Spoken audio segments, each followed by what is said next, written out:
Okay, and hello everybody. We're here in week 3, and today we're going to focus on the novel and vocabulary. So let's talk for a moment about what we're going to do today. First, I'm going to give you a few announcements, and then we'll talk about the novel chapters 13 through 19. And today I'm introducing themes to you. And then after we finish that, we'll go to vocabulary. Okay, so first, oops, I skipped one. Let's talk about some announcements here. Um, I just want to encourage everybody. I know this class has a lot of coursework, and we're squishing 16 weeks of a course into 5 weeks. So from the beginning, I let you know, we have 2 chapters in each textbook a week. We've got lots of reading in the novel, and we have a chapter each week in vocabulary. So it's a lot of work. I just want to encourage you guys to keep up with the coursework.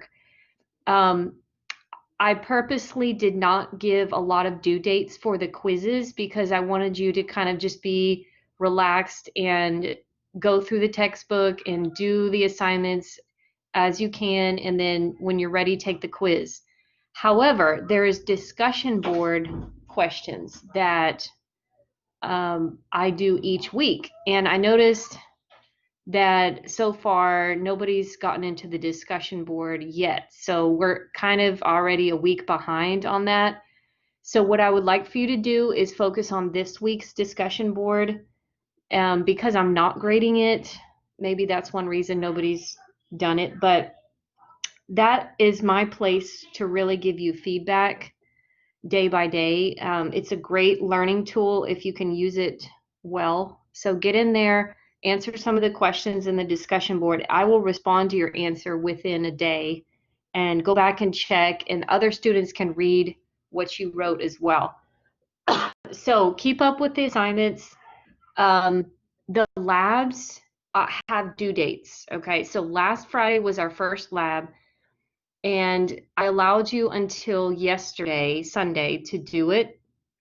But I want to encourage you to make sure that you do those on time because, as it says in our syllabus, when assignments are not turned in by the due date, I count off 10 points for each weekday that it's turned in late. Okay? So today, I'm giving you to the end of today to finish your lab assignments. That was due last week. Lab 1, okay? I'll give you to the end of day today, and I won't mark off any points. But if it's not turned in today, then tomorrow it will be automatically 10 points off. If you turn it in tomorrow, the highest grade you can get is a 90, okay? If you turn it in on Wednesday, the highest grade you get would be a 80. Until Thursday, then I count it as a 0. Okay, so you got 3 days, and then after that it's a 0. So Alan, what's your question? Yeah, that's about the level assignment or about the textbook? The lab assignment is always about the novel. Yes, and you Okay. turned yours in. Mhm. I got yours Yeah. in Blackboard. Yes, so I got yours. But Okay. for everybody else, yeah, just make sure you turn it in by the end of the day today if you want to get full credit. And the reason that I have due dates on the labs is because I want to talk about the material in the novel in our videos. Okay? I want to go back and talk about some things, but I can't talk about all of it if you haven't done your lab yet, because then I'm giving you the answers, right? And that's not fair for everybody else who already did the lab. They didn't have the answers. You see, so today I am going to review a little bit of chapters 1 through 12, but I'm going to stay away from the topics that were in the lab. Okay, we'll talk about some other things, and then I'll introduce chapters 13 through 19. But keep up with those labs. The next lab is due this Friday. Make sure you turn it in by Friday night. Okay. Any questions about labs or keeping up with the coursework? No, nothing. Okay. Okay, so excuse me. We have the novel quiz and the vocabulary quiz coming up, but I'm not going to post those for you to see yet because there's some assignments that you need to complete first. And so I've got at the end of next week. Okay, so maybe Saturday or Sunday of week 4, I will post those. Then you'll have about days to do that novel quiz and vocabulary quiz, okay? To prepare for the novel quiz, I recommend reading all the chapters on time, participating in the discussion board, and doing your lab assignments. That will help you on the novel quiz. The vocabulary quiz, I recommend you look up all the words for chapters 9, 10, 11, and just understand the different meanings of the words, because when you take the quiz, you will have a sentence that has a blank in it, and you have to choose one of the words from our chapters and use it in that sentence. So you have to use context to help you understand the meaning, okay? So today we're going to practice context again because I want you to practice that. So those quizzes are coming up. Make sure you're keeping up with your textbook quiz as well. Chapter 2, 3, and 4 quiz by now, okay? So if you're not, try to get that done today or tomorrow so you can keep up with all of the other chapters, okay? And so that was kind of sad, doom and gloom news. But my last point on the announcements is something positive. I'm giving you a chance to retake one textbook quiz if you want to. This is also listed.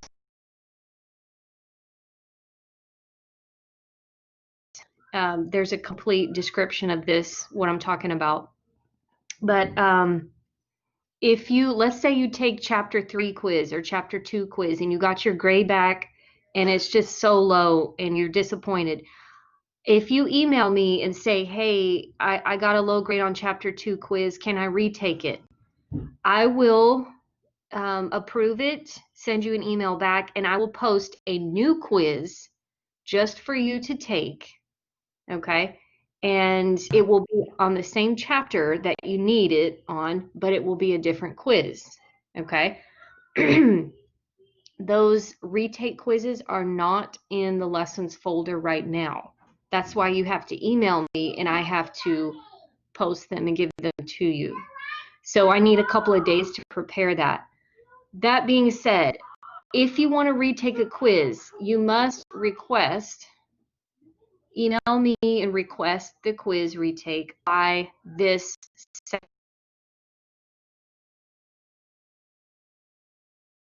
If you're not taking any quizzes, then you can't do any redos, right? Because you have to take a quiz first, then I grade it, and then you can say, oh, wow, that grade was low. Let me do it again, right? So that's something to keep in mind. This Saturday is the last day because we only have 2 weeks left of class. So everything's kind of pushed so closely together. But I wanted to let you guys know that. Are there any questions about that? No. So I want to make sure I understand you. Yeah. So I already did the textbook for chapter 2 to chapter 4, and I already have a rate. Yeah. So you say if I want to retake a book, you should be sent to you the email, right? Yes. Okay. Yes. That's all you need to do is send an email and say, I want to retake chapter 2 quiz. or Yeah. chapter And 3 quiz, whichever one you want. You pick one. If you want to retake it, send me an email and put that chapter in there, whatever chapter you want. And then I will email you back and say, okay, I've got, the quiz, and I have to post it. For the new And one, right? yeah, it's going to be a new quiz like you've never taken before. Okay. Right. But it will be covering the same chapter that you want. Yeah. teacher, can we more than one quiz, or we just have one chance to retake the quiz? Only one chance to retake a textbook quiz. Okay. Yeah. So after this Saturday, there's no retakes. Oh, okay. Yeah. So the best thing to do is go ahead and get some quizzes done, and then you can hopefully retake one, because next week is going to be when you actually retake it. Because I have to post it. I don't know yet how I'm going to do it. I might just send it to your email, the quiz retake, and then you can open it and send me the answers in an email. I haven't decided yet, but request it this week, and then next week you'll actually take it, and I'll record the grade. Okay. Does that answer everybody's question? Okay. And I hope you guys cannot hear my kids in the background. For some reason, they're really noisy. Can you guys hear them? Yes, No. Well, This is so embarrassing. no worries. Okay, let me try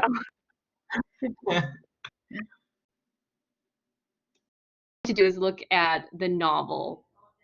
Okay, we're going to focus on Roger and Arthur. So let me go to that screen.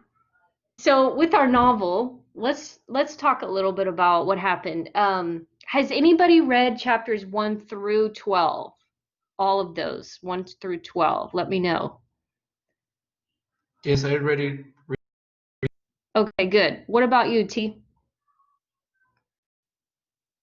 yeah, I'm still reading.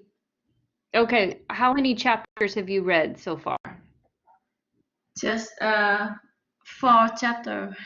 Okay, 4. So some of this might be a little bit challenging to answer, but Alan, let's see if you can answer this question.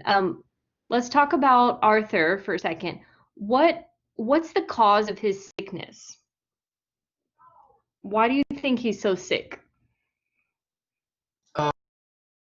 I think because he's like holding a very huge secret, and it is making his, I don't know, his mind is like doing, like, how do you say, when he's having uh like his mind is thinking things like he is not true. I On his think mind. it, sorry, visions, like visions, or Yes. Yes, I think I understand what you're saying. And that's correct. He's got something, his mind is actually causing his sickness. And I would say that he feels a lot of guilt. Okay. Does anybody know why, or can you guess why he would feel guilty about something? Hester is he's not passing what Hester need to pass. Like the tone is just watching Hester sing, but Mm-hmm. I mean, he he have he think like he didn't. It's not just like justice, injustice Yeah.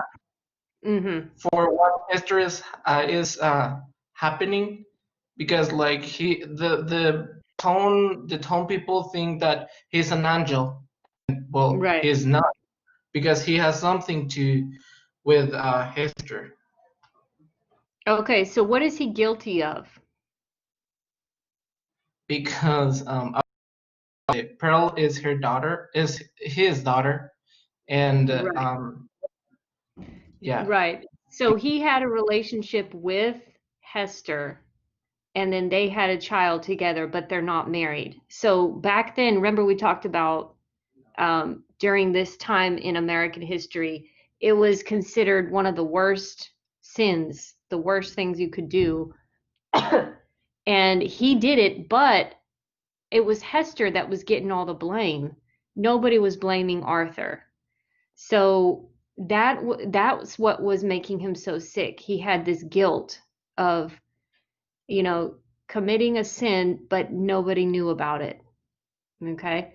And there's something really cool that happened in chapter 10. The end of chapter 10, like the last 2 pages, I made a little cut and paste copy of it right here on the right side of your screen. And this is Roger. Remember, Roger was helping the Reverend Arthur, supposedly helping him to get better. And one day, Arthur was sleeping, and it says the physician advanced directly in front of his patient, laid his hand on the sleeping man's chest, and thrust aside the minister's shirt. Okay, and then right after that, it said, this look of wonder, joy, and horror came.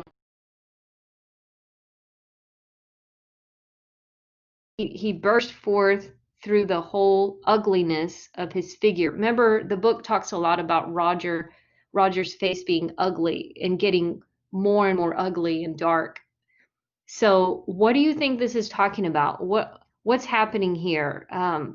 Arthur or Roger removes um, the minister's shirt, and what happens?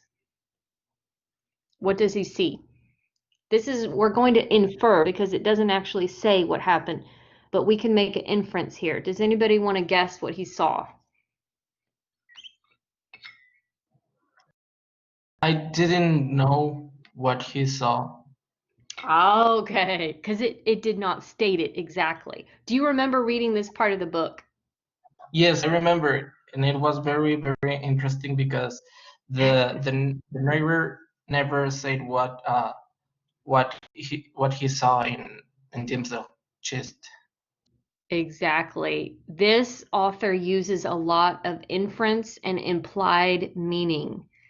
And if you remember, we talked a little bit about that. That's basically implied meaning is when something is not stated, but it's still true, and the author wants you to know it. Okay. Let me give you a quick example of inference or implied meaning. If I come into, let's say we're in a class together, and I come into the classroom and my nose is red and I'm sneezing and I have a Kleenex and I'm kind of walking, my eyes are half open. What can you infer about me? What can you guess about me? You got flu, you're sick. Yeah, I might be sick, or I might have really bad allergies.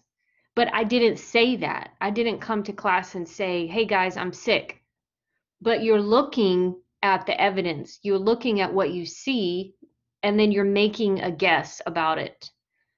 So that's what the author wants you to do right here. He wants you to guess what is on Arthur's chest. What does Roger see when he takes Arthur's shirt? Now remember, we talked about Roger last week. He kind of has like a dark purpose. He's kind of trying to get into Arthur's mind, but in a kind of a destructive way. All right. He's like looking for something, right? And also remember Roger and Hester. Remember Roger and Hester, they actually were married. They were husband and wife. And I know that's kind of hard to see, but in the first 12 chapters, there's a couple of references to Roger the physician being married to Hester. Okay. But nobody knew that they were married, and Hester didn't say anything. Isn't that interesting? So here's Roger, who is Hester's real husband, and he's looking over at Arthur, and he sees something on Arthur's shirt. And then look what it says. It talks about this ugliness of his figure. Okay. He had joy and horror, but there was ugliness of his figure. So something he saw gave him this idea of revenge now. Like, aha, I found what I was looking for. So again, I'm going to ask you, and T, you can answer if you have an idea. What do you think was on Arthur's chest? Any ideas? No. A scarlet letter. Maybe, yeah. Maybe he had the letter A on his chest. Now, wouldn't that be ironic? Because Probably. everybody was looking at Hester with the letter A on her clothes where everybody could see. But now we see Arthur has, I believe it too, I believe it's the letter A on his chest. And maybe Arthur Oh, that's put it very there. interesting. It's very interesting. It's like a soap opera. It's maybe Arthur put the A there himself. Like maybe he cut his skin and put it there, or maybe is some kind of mysterious A that just, magically appeared. But at the very end of the novel, when you get to the last chapter, you're going to see a little bit more about this A. Okay, it talks a little bit about it. But I do believe it's the letter A, and I think it's because Arthur is also guilty of adultery. But his sign and symbol is behind his clothes, and Hester's symbol is on the outside of her clothes. So that's the difference between them. Kind of interesting, right? Yeah, that's interesting. So you can imagine Roger is like the jealous husband, right? Like, I found, remember Roger was always asking Hester, who's the father? Who's the father? And he started investigating Arthur, and he promised her, he's like, I'm going to find out who did it. And I think that's why it says that he had a look of wonder and joy, because he was like, yeah, I told you I'd find it, who was the father. And then other emotions too here, right? So anyways, I wanted to share that with you. That's what we call an inference. And all throughout this book, there's a lot of little references to things, and sometimes it's hard to understand. But like I said in my last video, keep reading and keep going, because sometimes it comes back and it talks about that topic again, and it might help you understand more as we go. Okay, any questions about chapters 1 through 12 before we look ahead? No questions. Okay, T, questions? No. Okay.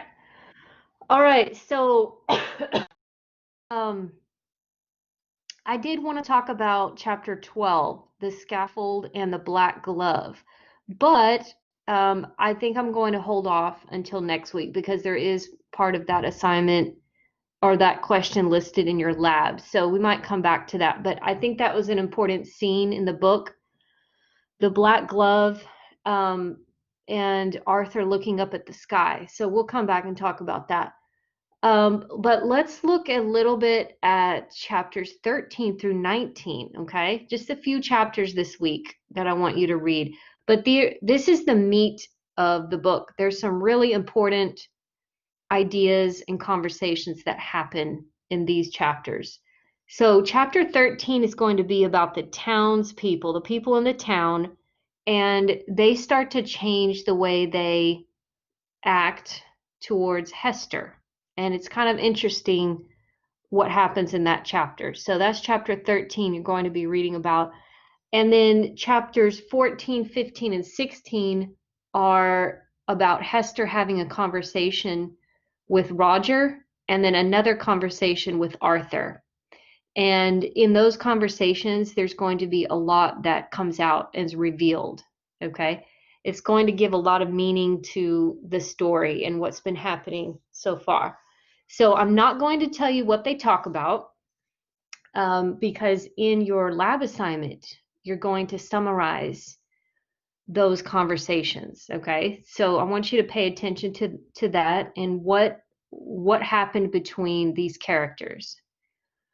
And then I want to show you something really quick, just for fun. I want to look at a part of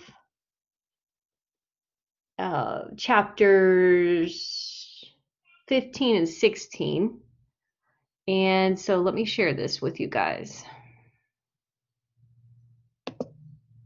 Let's see, how do I get back there? Okay, just give me 1 second. I'm going to pull it up for you.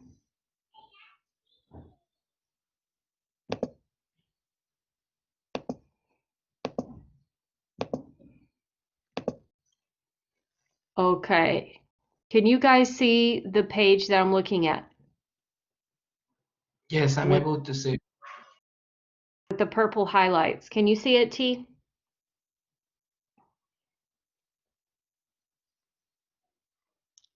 T, are you able to see it too?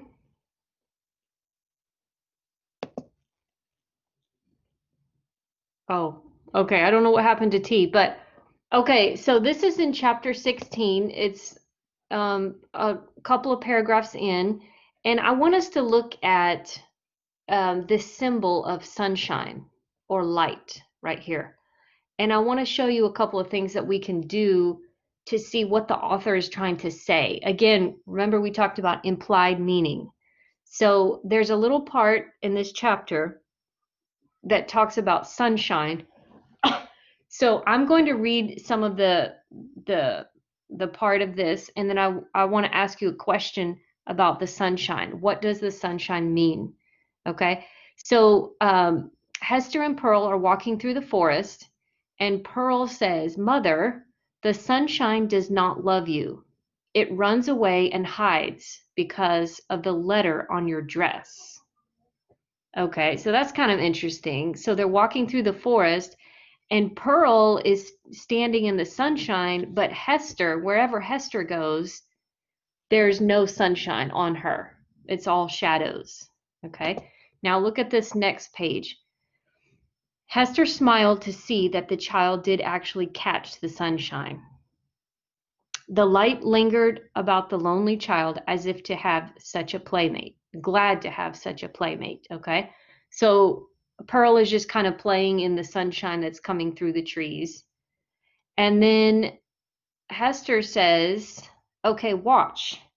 I can stretch out my hand and grasp." Grasp is the same as grab or get some of it.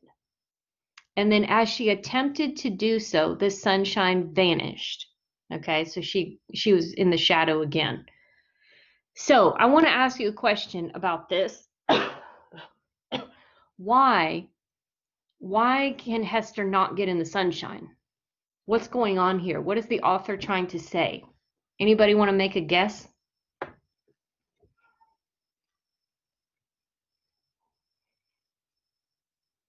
Any ideas? Yeah. Okay, go I ahead. I think because sunshine is a metaphor of happiness, and Ah, he never was able to enjoy the sunshine because she was in a guilt, like he always was in the eye of the people town, and mhm. everybody was judging her. So Yeah. she never could enjoy the happiness. Okay, I really, really like that inference that you made there, Alan, and I 100% agree with you. Now, once again, it doesn't say in the novel why, right? So it's left for the reader to just guess. But I think many people would agree with you because we see in the story that Hester is kind of cast into the darkness, right? She's put outside of the city. She lives, away from everybody. She doesn't have connections and relationships with people in the town, and they just considered her to be in the dark, right? You already sinned, she can't even go to church, you know. So she's put out into the darkness in a way. And even Pearl says, "Look, Mom, the sunshine doesn't like you because of the letter on your coat or whatever, the letter A."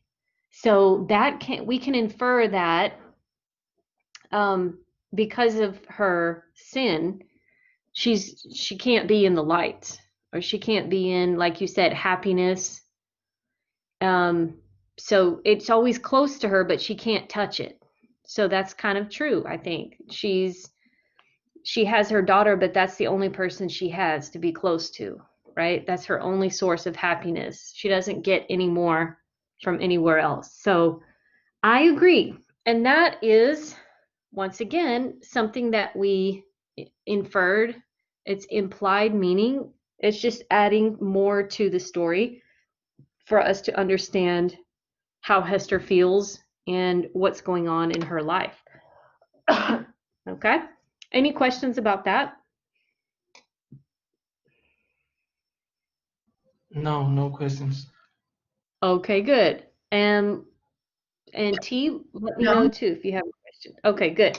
Mhm. So let's talk next about, excuse me, about theme. Okay? Theme is an important part of literature. Novels and stories, they all have themes. Okay? We talked about character, setting, and plot. Those are kind of the easy uh, concepts to get and catch from novels. But themes are more difficult, but they're still very important. So, what is a theme? It's a word or statement that provides a concept that's repeated through the story. So, this week we're going to explore some themes of our novel so far. Okay, now it's hard for me to talk about it without giving answers. I really want to just tell you the themes from the Scarlet Letter, but I want you to also do your own research and your own thoughts and guess, what some themes would be. So I'm not going to talk about the exact themes from the novel yet. We'll do that next week, but I want to give you some examples of themes in other books. Okay. So an example of a theme would be anger. So it can be one word like this. That's how I think of themes. It's like one word, but you can also make a point with it or a sentence. So anger leads to destroyed relationships.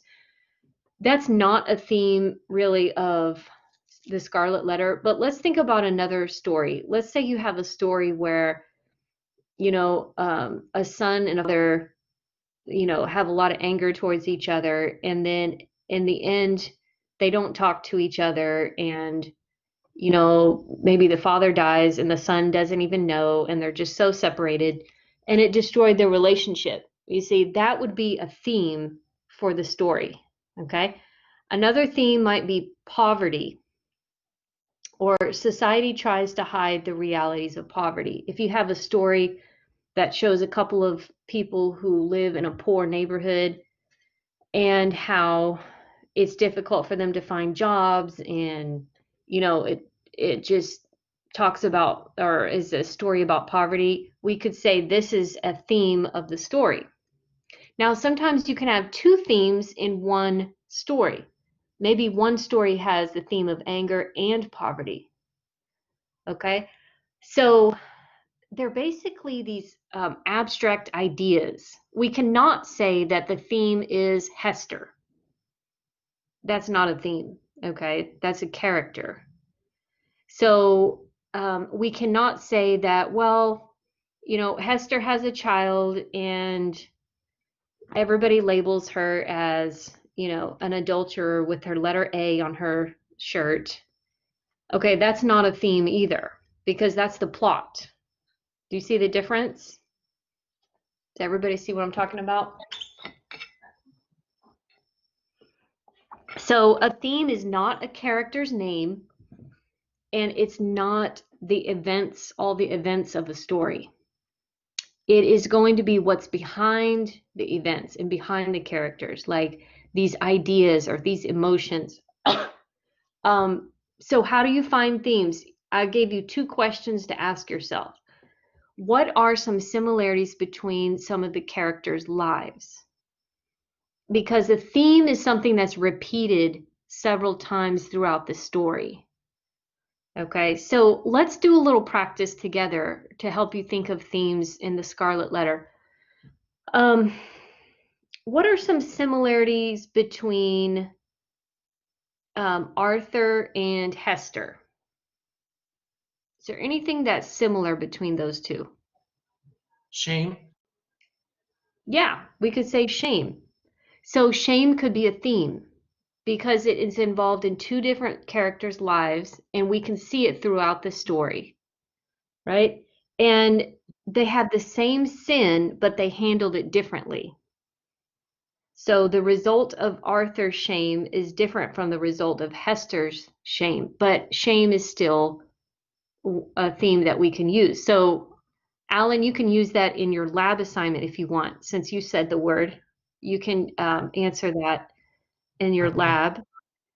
Yeah, that one belongs to you. Um, and T, I own 4 chapters. It might be hard to see a theme yet, so keep reading. Unless you have an idea, go ahead and share. Yes. Yeah, go ahead.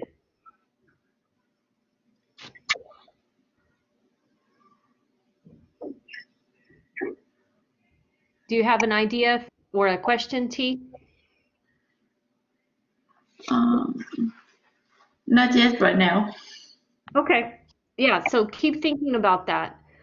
I will also tell you as a hint, I believe that Roger and Arthur have some similarities.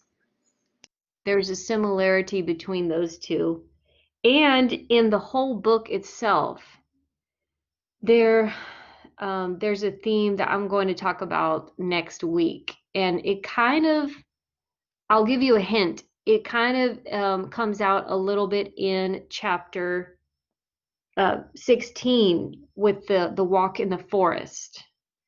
In that, I've kind of started seeing this theme develop, but we'll talk about that more next week. So think about characters' lives, think about the story and what's behind it. Here's another question you can ask yourself. What does the author want the reader to learn about society? Remember, Alan, you mentioned shame, right? Shame is a part of society and humanity. We all do things that we feel shame about, right? And other people can make us feel shame, the way they treat us, what they say about us. So the author is bringing up this topic or this idea, and he's trying to give us a message about it. So throughout the story, we see that idea brought up in different ways, and then you probably start thinking, oh, why are they treating Hester that way? And why doesn't Arthur just talk about what really happened? And, you're asking yourself questions because you're catching on to the theme of the story. So think about that. What does the author want you to learn about society or humanity? That might be a theme. However you answer this, it could be a theme there. Okay. So this is difficult to do in the beginning, and I'm just introducing the topic of theme to you guys.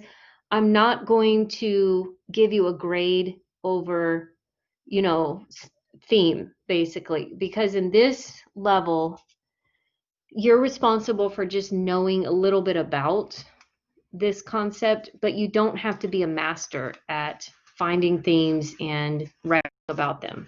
Okay. On your vocabulary quiz, I'm not going to put, what is the theme from the novel? That's not one of the questions. But I do want you to be able to try to answer. And so your lab assignment is to write about themes. And then, or actually I think your next lab assignment, your last one, lab 3, is to write about themes. But it's not graded for, oh, you're a perfect writer or anything like that. It's just ideas and sharing why you think that. Okay. So any questions about that before we continue on to vocabulary?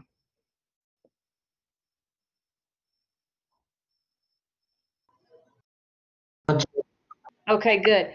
So this week, there's no grades about themes, but you're going to explore your ideas and write in the discussion board, and I will respond to you and kind of lead your discussion.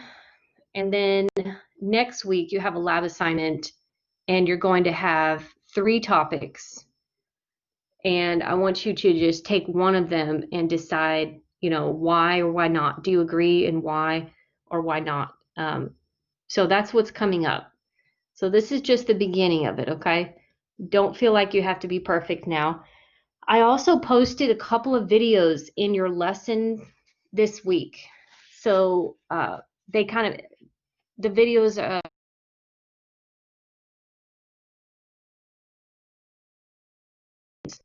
okay, so look through those. Let's continue on to vocabulary. And first, I want to look at chapter 10. Chapter 10 was last week's work, okay? There's 22 words. And Alan, I know you have the book, the vocabulary book from our other class, but T, do you have your vocabulary book? Yes, I have. Okay, good. Good. I wanted to make sure everybody at least has the book. So are there any questions about the chapter 10 words, or maybe as you were doing your homework, you didn't understand something? Like I'm looking at page 93 right now. Anybody have questions about chapter 10?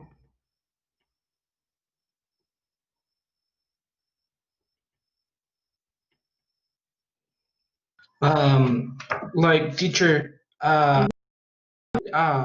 article about about architects. The word architect is just to people who help you to make decisions, or it have another meaning.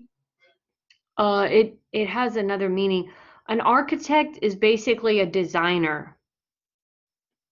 Okay, so if you think of an architect for a building, they design the building. They design where the hallways are, where the restrooms are, where the stairs go, and the windows and all that. That's what an architect does. They draw designs for buildings, houses, things like that.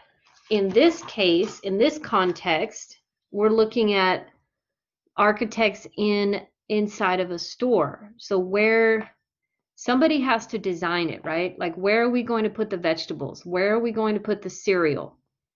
How do we present it to the buyer? And so that's kind of what this context is. Think of the architect as a designer. And I posed a question in the lessons folder. I said, last week I wrote, how did they design your grocery store? Like my grocery store, I go to this Walmart, and it's in kind of a low income neighborhood. A lot of minorities live in this neighborhood, and they put out, when I first step into Walmart, the first thing I see is chips and nachos and soft drinks And then there's these huge cases and stands of candy and different foods from Latin America, like Mexico, like they have those spicy candies and stuff. Because what they're doing is they're designing the store according to their customers, right? So they want you to buy this thing because this is tasty and this is delicious and this is what you like to eat. So they put it right there in front of you, and you have to literally move to walk around it, because if you don't do that, you'll run right into it. Um, and that's how they design the store. It's kind of like the architect sat down and said, "Hey, how can we get people to buy stuff? You know, they want to buy junk food. Let's put junk food in front of them." But I go to another store in a different area, and it's like a health food store. And the first thing I see is some expensive things, but they design it differently. They don't put candy in front of everybody. They don't put the soft drinks and they'll put like healthy snacks, or, cashews and almonds and that sort of thing. And they put those right in front of everybody. So I say that to say, they have people that actually get paid to design how stores are set up, because they want to get the most money out of every customer. Does that make sense? Yes. Yeah, so that's a long answer for your short question. Did I answer your question? Yeah, a lot. Okay, good. And in my description of the store, I don't mean at all to undermine or, make somebody feel bad because of this is my store. And I don't mean at all either that, minority groups are all unhealthy, they all drink soda. No, that's not true. But that's how my particular store is set up, and it's not set up that same way in another location. So it makes me think about the neighborhood that I live in, and how the store is set up differently there. So again, it's an inference. I'm just inferring and I'm implying that they put this here because of the people that shop there. So that is what they call, what did they call it in here? What kind of architect? Choice architects, right? Choice architects. They want you to make expensive choices and buy a lot of their products. So they set it up to be right in front of you. Okay. Well, let's go to page 93. I want to make sure that you understand how to do this. Hopefully you understood this and you already checked your answers. But look at the example, like number 1, it says clash, and then it has A and B on page 93 at the bottom. So clash, actually, both of these definitions are correct.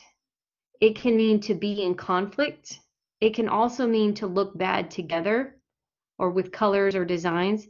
These both are the meaning of clash. But the question is asking, according to the article that you read, which meaning for clash is the one that they used in context. So did you guys understand that about this, or was this part confusing?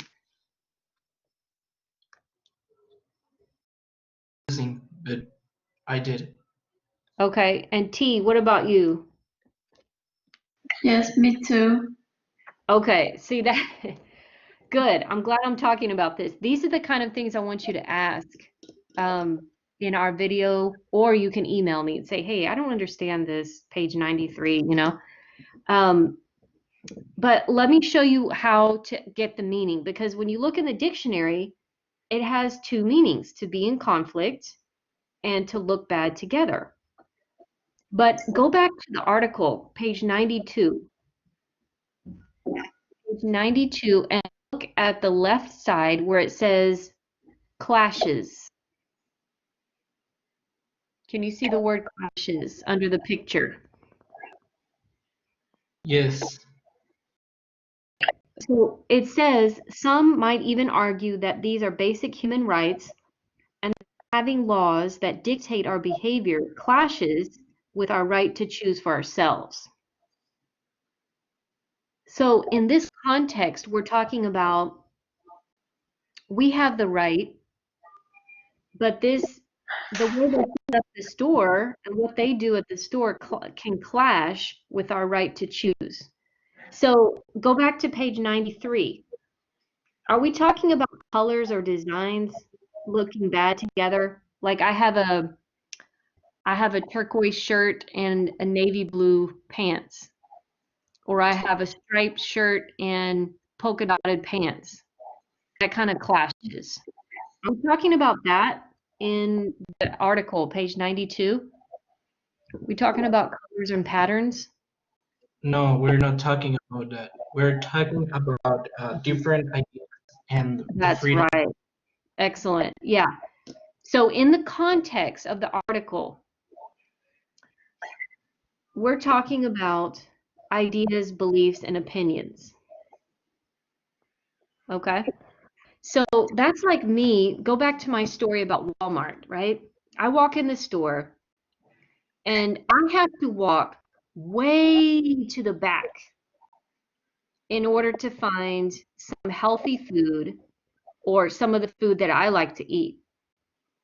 Okay? So my idea of what's good to eat clashes with the store because the store is saying, no, we want you to buy all this stuff up here in the front. And to be honest, it tempts me a lot. I see big packages of chocolate, you know, and cookies. I mean cookies and cake and all that is all there on my way to the healthy food where I'm trying to get.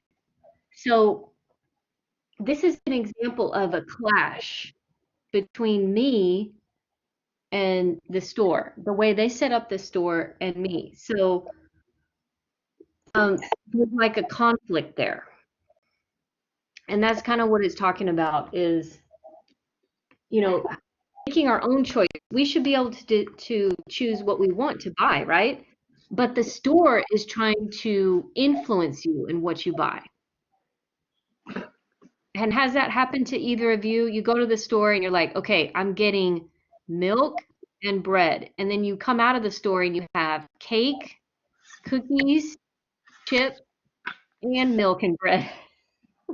Does that happen to anybody except me or besides me?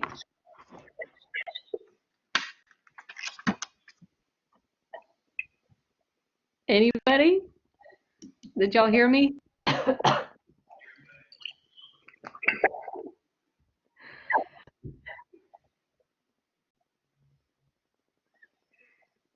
Okay, are you guys still there? Yes, I'm here. Okay. I'm just asking, did that happen to you when you go in the store? Like you want to go to the store to buy fruit and vegetables, but you end up you look around, you say, "Oh, I want chips and candy and cookies." Does that happen to you too? Yes, Yeah, I sometimes. always forget. Yeah. Yeah, that happens to me too. And that's because the store is designed to get you to buy things. All right. So it's almost kind of like, well, I want to make my own choice. I don't want the store to tell me what to buy. So there's a little bit of a clash and a conflict with that. Okay, so that's kind of my explanation for page 93 and 94. It's kind of forcing you to go back to the article and understand the context. You got to understand the context before you can answer page 93, 94. And in a few minutes, we're going to do one of these together, okay? We're going to practice context. So let's keep going. Chapter 11, let's turn over to page 100. These are your new words for this week. Page 100. in your book. Are there any words that maybe you don't know how to say or you have a question about?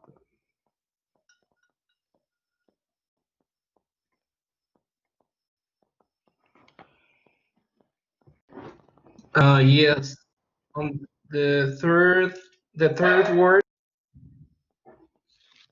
Going down, classic, or going to the right? No, between frustration and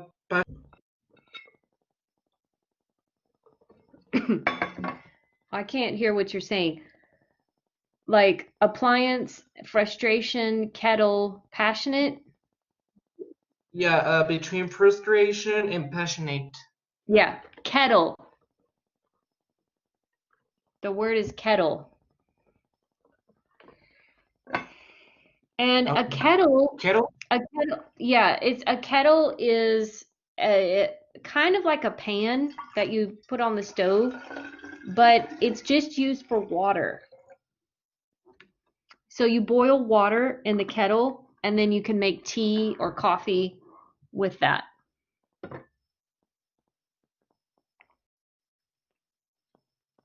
Okay.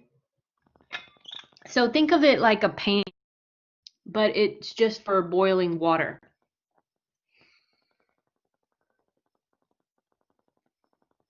And that's kettle. Okay. That's a good question. Any other words here that you don't know how to say or you need help with?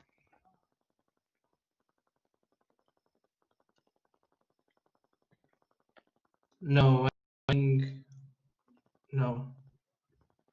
Okay. So this week you're going to work with these words. I suggest taking 3 or 4 words every day and look at the definitions and try to remember those definitions. Do the practices in the book. And then next Monday, you can ask any more questions you have about this. And next week, you're going to do a review for all of these chapters. And then the end of next week is when I will give you your vocabulary quiz. Okay. So we have this week and next week to look at these words. All right. So here's my tip for this week. Each week, I like to give you some information, something to help you when you study vocabulary. So this is my tip for the week. If you look at the screen here on the left, it says look for collocations when reading and studying. Okay, who remembers what a collocation is? Any ideas about that?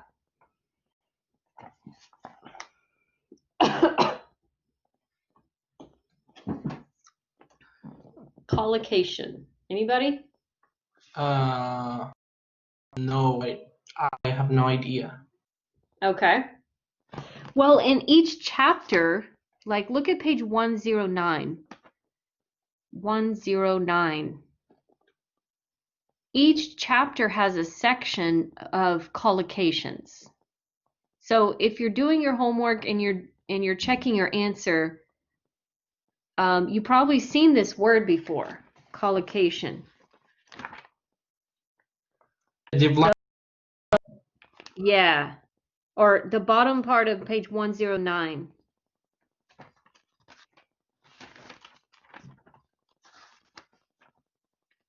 Do you see those are collocations in the dark letters? Any guess?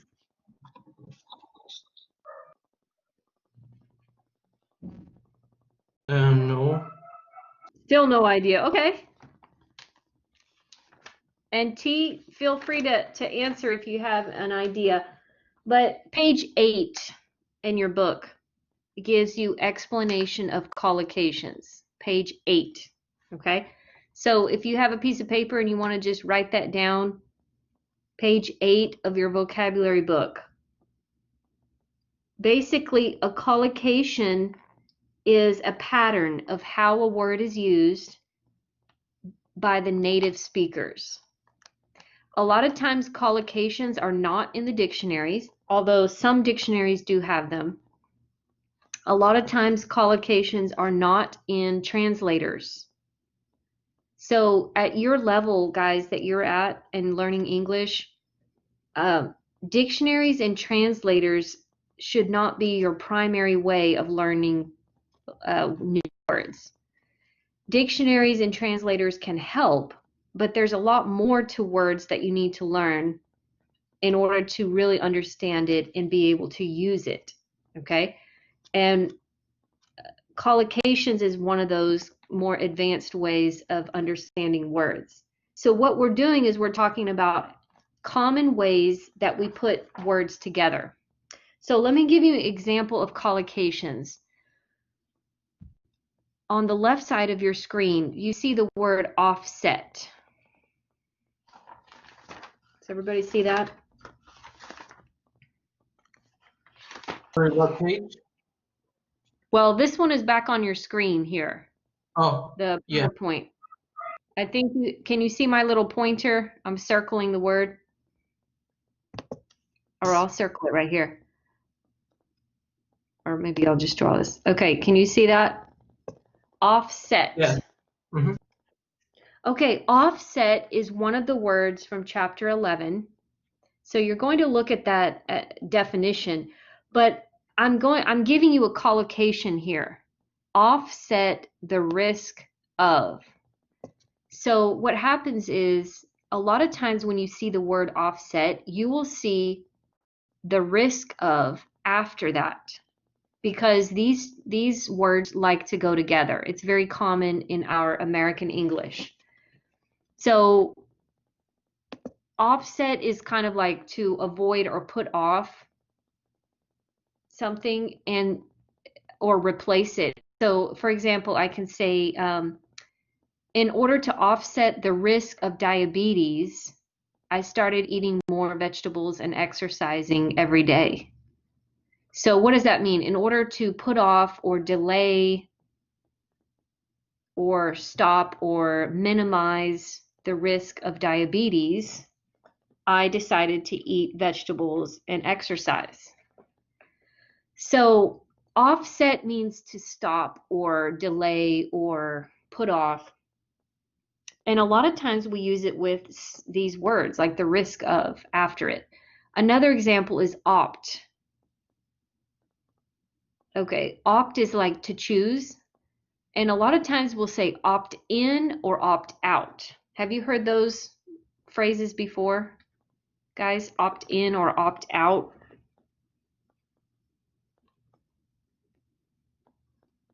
Anybody heard that before? Yes or no? Oh, you haven't. Alan has. Okay, T, you've never heard anybody or even sometimes in letters or emails, they'll say, okay, opt out of this email list or opt in. Basically, opt means to choose. So you're choosing yes or you're choosing no. If you opt in, that means you say yes. If you opt out, that means you're saying no, I choose not to. So, for example, like I opted out of taking the exam because of the coronavirus. You know, a lot of people decided, okay, you know, now we have to do our studies at home.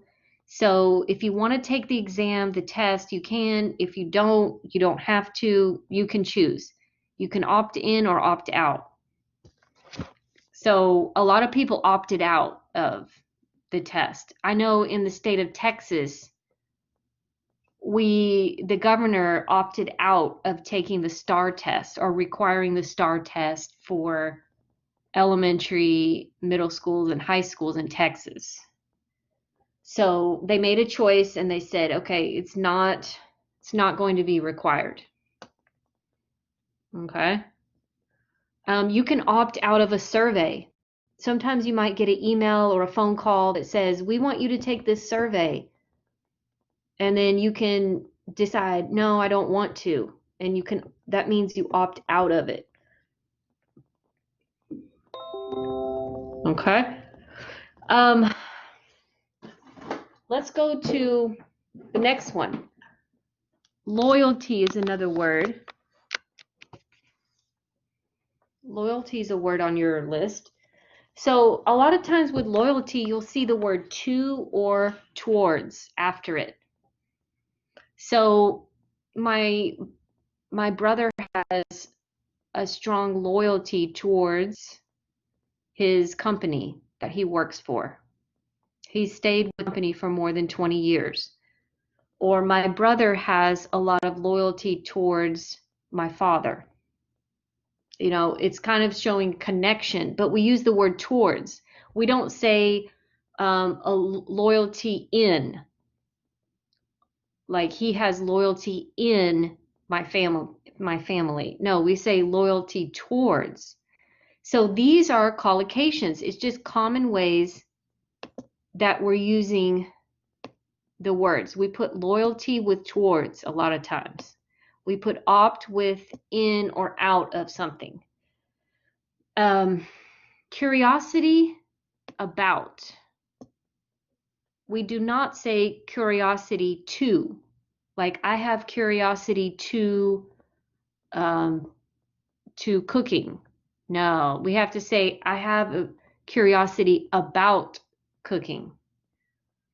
Or about, reading this novel or whatever. So do you guys kind of understand more of what I'm saying when I use the word collocations? Any questions? Teacher, phrasal verb? Yeah, it is kind of a phrasal verb, except phrasal verbs are verbs. Now, opt is a verb, and offset is a verb. But loyalty is not a verb, and curiosity is not a verb. So I guess you could say maybe like collocations is like the big idea. And then in that we have verbs, we can have nouns, we can have adjectives, prepositions.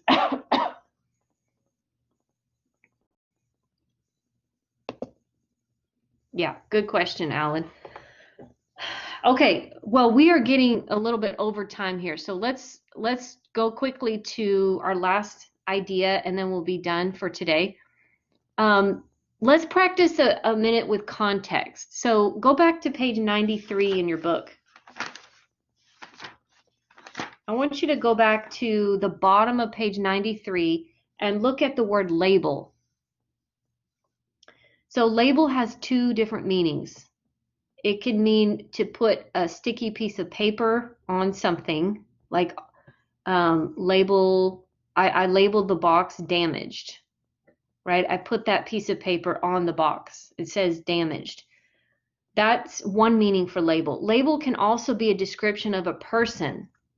So some people in our city are labeled economically disadvantaged because they make less than $13,000 per year.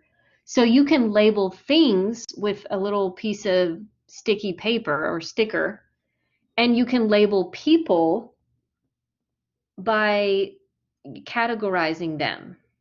You know, like those people are smart. Those people are poor. Those people are, I don't know, just think of any description, arrogant. Those people are whatever. We make labels for people. A lot of in our news lately, you've heard the word racist, right? The word racist is a label. Oh, he's racist. They're racist. Don't be racist. Okay?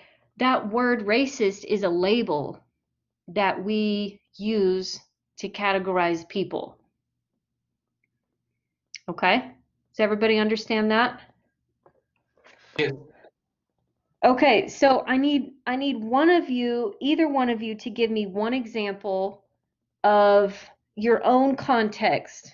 You can use, I want you to use the word label, but you can use it in either context as a sticker or as a description of a person.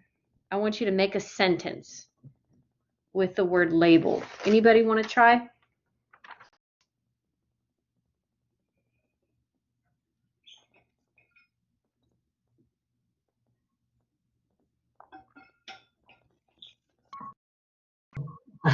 Okay.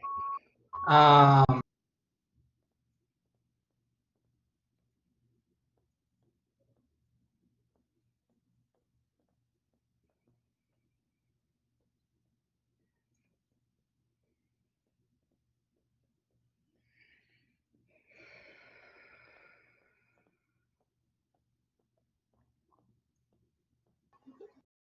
you hear me or not? No, I can't hear you. What did you say? I'm audio. Turn it off. Okay. A label, it's like when we use our prejudices, like Yeah. we use a label to target people, like say, he is ugly or she is Yeah. fat or something like that. Right. Yeah. And labels are not always negative, but they do, it's a way of separating people into groups. So I can say, well, they're just smart. They're smart. That's why they're going to that university. Well, I just labeled them smart, and that means that other people are not smart. So a label can be good or bad, but yes, it's like a name or a description that you give. It can be, like you said, prejudice. So can you give me an example sentence, Alan? Tell me a sentence. Use label or with the Yeah, label. using the word label.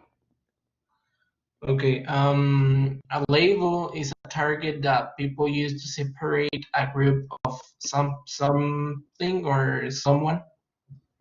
Yes, you're giving me the definition. I want you to give me like an example sentence, like these. You see these? Oh yeah, Oh, I label healthy and unhealthy food of my house in my house. okay, good. I labeled the healthy food in my house. So that one, you're talking about the sticky paper. Yes. Yeah. Mm-hmm. So I can guess the context. Based on the context, I can guess that you're talking about the sticky paper because you said labeling food. Yeah. So that's a good example. Okay. All right. Any questions before we end our session today? Question. Okay. T, what about you? Do you have any questions? No. Okay, good. Doing great, guys. So what's next? Lab 2 is due this Friday, like I said earlier. Use the discussion board for 2 assignments this week. You have a theme assignment and you also have a vocabulary in context assignment where you just need to write a couple of sentences. All right? Use the discussion board for those 2 assignments this week. And then our next video lesson is this Thursday at 10. We'll talk about chapters 5 and 6 in the textbook on Thursday. Okay? Yes. Yep. So that's it, guys. Okay.